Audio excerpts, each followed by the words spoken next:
नमस्कार विद्यार्थी मित्रांनो, एक महत्वाचा जी आर आलेला आहे शिक्षण विभागाचा.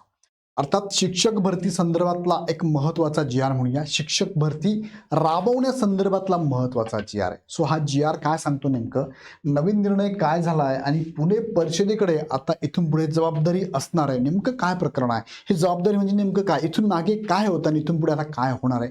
थोडक्यात हा व्हिडिओ शेवटपर्यंत बघा, तुम्हाला मी जी आर दाखवतोय. तत्पूर्वी इग्नाइट अकॅडमीकडे तुम्हाला टीईटी 2026च्या बॅचेस लॉन्च झाल्या आहेत. बॅचेस अकॅडमीच्या ॲपवरती ओपन आहे.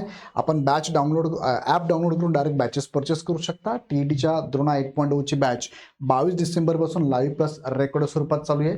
पेपर 1ची बॅच, पेपर 2 आणि पेपर 1+2 एकत्रित बॅच आहे. टीईटी बरोबर तुम्ही सीईटीची पण एकत्रित तयारी करू शकता. त्याची पण बॅच लॉन्च झाली आहे. ह्या बॅचेस घेण्यासाठी ॲप डाउनलोड करून हवी ती बॅच परचेस करा. सध्या बॅचवरती डिस्काउंट ऑफर चालू आहे नवीन वर्षानिमित्त. सो नक्की याचा फायदा तुम्ही करून घ्या.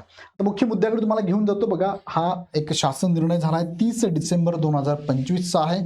हा कुणाकडून आलाय, तर हा आलाय शालेय शिक्षण व क्रीडा विभागाकडनं हा जी.आर. आलाय. त्याचं हेडिंग आहे शिक्षण पदभरतीबाबतचे कामकाज महाराष्ट्र राज्य परीक्षा परिषदेकडे सोपवण्याबाबत. मग याच्यापूर्वी नेमकं काय होतं, थोडक्यात बघा हा जी.आर. काय सांगतोय. यापूर्वी जबाबदारी कुणाकडे होते त्याचं थोडक्यात मी तुम्हाला प्रस्तावना पण सांगतो. हा जी.आर. आहे. यामध्ये प्रस्तावनेमध्ये त्यांनी काय सांगितले बघा. प्रस्तावना आयुक्त शिक्षण कार्यालय हे शालेय शिक्षण विभागांतर्गत क्षेत्रीय स्तरावरील प्रमुख प्रशासकीय कार्यालय आहे. आणि तुम्हाला माहिती आहे की आता जी शिक्षक भरती आहे, म्हणजे पवित्र पोर्टलचं जे प्रोसेस आहे ते सगळं हेच कार्यालय बघतंय.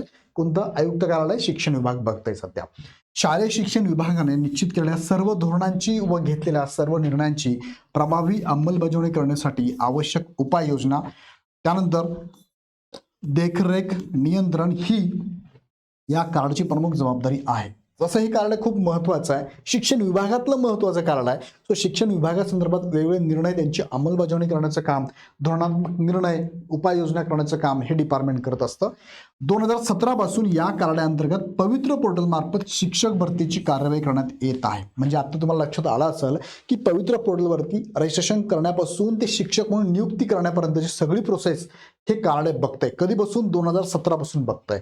पदभरतीची कार्यवाही वेळोवेळी करावी लागत असल्याने व त्यात विविध टप्पे समाविष्ट असल्याने ही निरंतर चालणारी काहीशी वेळखाऊ प्रक्रिया आहे. शिक्षक अभियोग्यता व बुद्धिमत्ता चाचणी, ज्याला आपण टेट म्हणतो, संपन्न झाल्यानंतर उमेदवारांसाठी स्वप्रमाणीकरणाची सुविधा उपलब्ध करून देणे, आता सध्या तेच चालू आहे. आणि सगळं कोण बघतंय? आयुक्त कार्यालय शिक्षण विभाग सध्या बघतंय. जाहिराती स्वीकारणे, त्यानंतर जाहिरात येणार. त्याचप्रमाणे उमेदवारांचे विषय प्रवर्गानुसार सामाजिक व समांतर आरक्षण, उमेदवारांच्या प्राधान्यक्रमानुसार त्या प्रवर्गासाठीचा कट ऑफ निश्चित करणे, उमेदवारांची शिफारस करणे इत्यादी बाबी काटेकोरपणे हाताळाव्या लागतात. कुणाला? शिक्षण विभाग, आयुक्त शिक्षण विभाग यांना ह्या सगळ्या गोष्टी हँडल कराव्या लागतात. सो बराचसा वेळ त्यांचा यामध्ये जातोय. सो बहुतांशी वेळ या कामासाठी खर्च होत आहे. परिणामी इतर महत्वाच्या धोरणांच्या व निर्णयांच्या अंमलबजावणीवर त्याचा काहीसा विपरीत परिणाम होत आहे 100%. बघा, मागची भरतीमध्ये आयुक्त कार्यालयातून एक परिपत्रक यायचं, न्यूज बुलेटिन यायचं. जसं की यावेळेस न्यूज बुलेटिन जास्त येत नाहीये, पण आयुक्त विभागाकडनंच आयुक्तांना बऱ्याच शिष्टमंडळ भेटायला जायचं, शिक्षण विभागाच्या संघटना भेटायला जायच्या, त्यांना निवेदन द्यायचे. मग आयुक्त स्वतः सुद्धा यामध्ये जास्त इन्व्हॉल्व्ह होऊन जायचं, आयुक्त कार्यालय जास्त इन्व्हॉल्व्ह होऊन जायचं. महाराष्ट्र राज्य परीक्षा परिषद ही शालेय शिक्षण विभागांतर्गत कायद्याद्वारे स्थापित झालेली स्वायत्त संस्था असून, कोणती म्हटलं तुम्हाला?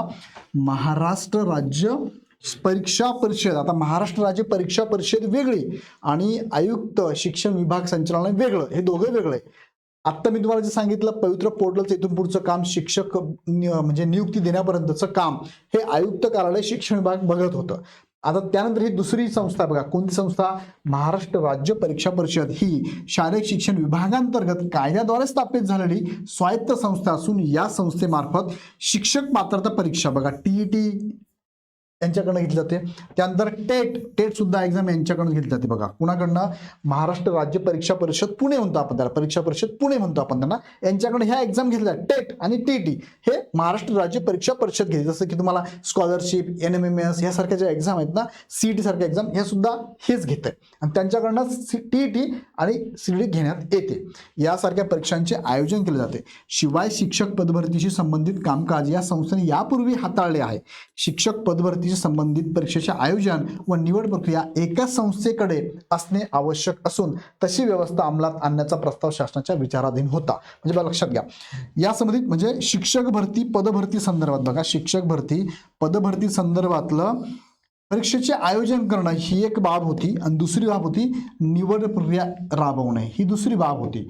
पण व्हायचं काय, पहिली जी बाब ह्याची परीक्षा घेण्याची परीक्षा घेणं वगैरे सगळं हे पुणे परिषद बघत होती. कोण बघत होतं? महाराष्ट्र राज्य परीक्षा परिषद पुणे हे यांच्याकडे होतं. परीक्षा परिषद पुणे यांच्याकडे ही प्रोसेस होती आणि निवड प्रक्रिया ही जी करायची आहे हे आयुक्त कार्यालय शिक्षण विभाग यांच्याकडनं केलं जायचं.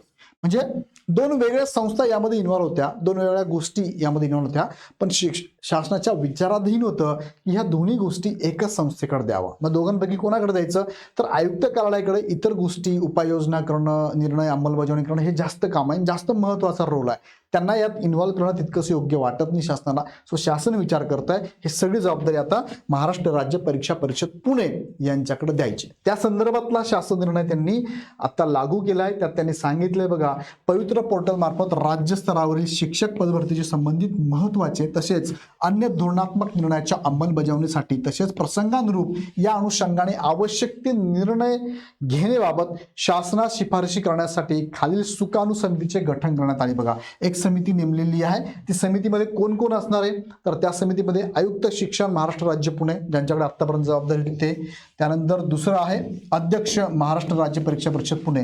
बघा, ह्या दोन संस्था आहेत. बघा, तुम्हाला मी आता बोललो, आता काय दोन्ही संस्थांकडे काम अर्ध वाटून दिलेलं होतं, पण आता काय झालंय, ही सगळी जबाबदारी आता महाराष्ट्र राज्य परीक्षा परिषद पुणे यांच्याकडेच द्यायची आहे. त्यामध्ये ही समिती नेमलेली आहे. ही समिती काही शिफारशी पण करणार. त्यात हे अध्यक्ष असतील, बाकीचे सदस्य आहेत. बघा, हे बाकीचे सदस्य सगळं तुम्ही वाचू शकता. आणि यांच्यानंतर त्यांनी परत दुसरा पॉईंट अतिशय महत्त्वाचा दिलेला आहे, शिक्षक अभियोग्यता बुद्धिमत्ता चाचणी 2025 नुसार यापुढील काळात पवित्र पोर्टल मार्फत, बघा यापुढील काळात म्हणजे 25 नुसार, तसेच यापुढील याच्यानुसार म्हणजे आत्ताची जी एक्झाम आहे ना तुमची, म्हणजे एक्झाम म्हणजे पवित्र पोर्टलचं प्रमाणपत्र करणं म्हणजे रजिस्ट्रेशन करणं आणि सेल्फ सर्टिफाईड करणं, हे सुद्धा यानुसार 25 नुसार तसेच यापुढील काळात पवित्र पोर्टल मार्फत राज्य स्तरावरील शिक्षक पदभरतीशी संबंधित सर्व कामकाज महाराष्ट्र राज्य परीक्षा परिषदेकडे म्हणजे महाराष्ट्र राज्य परीक्षा परिषद पुणे यांच्याकडे आदेशांद्वारे सोडण्यात येत असून उपरोक्त सुकाणू समितीच्या मार्गदर्शनाखाली हे कामकाज महाराष्ट्र राज्य परीक्षा परिषदेने पार पाडावे असं हा GR आलेला आहे. पवित्र पोर्टल मार्फत पदभरतीशी संबंधित कामगाराचे कार्यालयीन वाटप व त्या अनुषंगाने जबाबदारीची निश्चिती याबाबत निर्णय घेण्यास सुकाणू समिती सक्षम असेल. आता सुकाणू समितीच्या अंडर हे सगळे बघणार काम, पण मुख्य जबाबदारी आता कुणाकडे असणार आहे, तर महाराष्ट्र राज्य परीक्षा परिषद पुणे यांच्याकडे ही जबाबदारी देण्यात आलेली आहे. असा हा GR आहे, असा आदेश निघालेला. उपसचिव महाराष्ट्र राज्य बाबासाहेब कवळे यांच्या सहीनिशी हा आदेश आलेला आहे आणि इथून पुढे ही सगळी जबाबदारी आता महाराष्ट्र राज्य परीक्षा परिषदेकडे असणार आहे. आत्ताची जी प्रोसेस चालू आहे ही सुद्धा प्रोसेस आता महाराष्ट्र राज्य परीक्षा परिषदेकडे असणार आहे. सो चांगली बाब आहे. ज्यांनी एक्झाम घेतल्या TET त्यानंतर टेट आणि त्याच आता यामध्ये इन्व्हॉल्व असणार आहे, सो त्यांना ह्या सगळ्या गोष्टी प्रक्रिया माहिती आहे. मग व्हायचं काय, TETला डॉक्युमेंट वेगळं, टेटला डॉक्युमेंट वेगळं, पवित्र पोर्टलला परत वेगळं, ते डॉक्युमेंट चालणार नाही, हे चालेल, ते चालेल, हे चालेल. सो हे प्रोसेस एकाकडेच असल्यामुळे काय होणार आहे, ह्या सगळ्या गोष्टी यांच्याशी लिंकमध्ये असणार आहे. सो उमेदवार ओळखणं, उमेदवार संबंधात सगळ्या बाबी यांच्याकडे असणार आहे, डिटेलमध्ये असणार आहे. सो चांगली गोष्ट आहे की पवित्र पोर्टल आणि शिक्षक भरतीची नियुक्तीपर्यंत सर्व प्रोसेस आता यांच्याकडे असणार आहे. म्हणजे अगदी तुमचं B.Ed झाल्यानंतर तुम्हाला परीक्षा शिक्षक व्हायचं असेल तर शिक्षक होण्याच्या सगळ्या प्रोसेस ज्या आहेत ना, ऑल प्रोसेस ह्या एकाच संस्थेकडे आता देण्यात आलेल्या आहे आणि ती म्हणजे महाराष्ट्र राज्य परीक्षा परिषदेकडे ही जबाबदारी देण्यात आलेली. सो हा निर्णय चांगलाच आहे, कारण एकाच व्यक्तीकडे सगळं जर असेल तर तो अगदी 0 पासून तो एंड पर्यंत सगळ्या गोष्टी प्रॉपर हँडल केल्या जाऊ शकतात. सो याबद्दल तुम्हाला काय वाटतं ते पण मला कमेंटमध्ये कळवा. आणि कदाचित ही प्रोसेस पण थोडी फास्ट होईल असं वाटतं, कारण आयुक्त विभाग जे होतं शिक्षणचा आयुक्त विभाग ते खूप बिझी असायचं. आचारसंहिता, ह्या गोष्टी, त्या गोष्टी, इतर गोष्टींची अंमलबजावणी करणे, त्यामुळे शिक्षक भरती संदर्भातले बरेचसे निर्णय पेंडिंग राहत होते. आता हा चांगला निर्णय या GR द्वारे समोर आलेला आहे. सो नक्कीच हा GR आपल्या सगळ्यांसाठी फायदेशीर असणार आहे. याबद्दल तुम्हाला काय वाटतं मला कमेंटमध्ये कळवा. व्हिडिओ आवडला तर लाईक करून चॅनल सबस्क्राईब करा. तुमच्या मित्रांना नक्की शेअर करा. काही अडचण असेल तर ह्या नंबरला कॉल पण करा. पुन्हा व्हिडिओ आपण नेक्स्ट व्हिडिओमध्ये. धन्यवाद.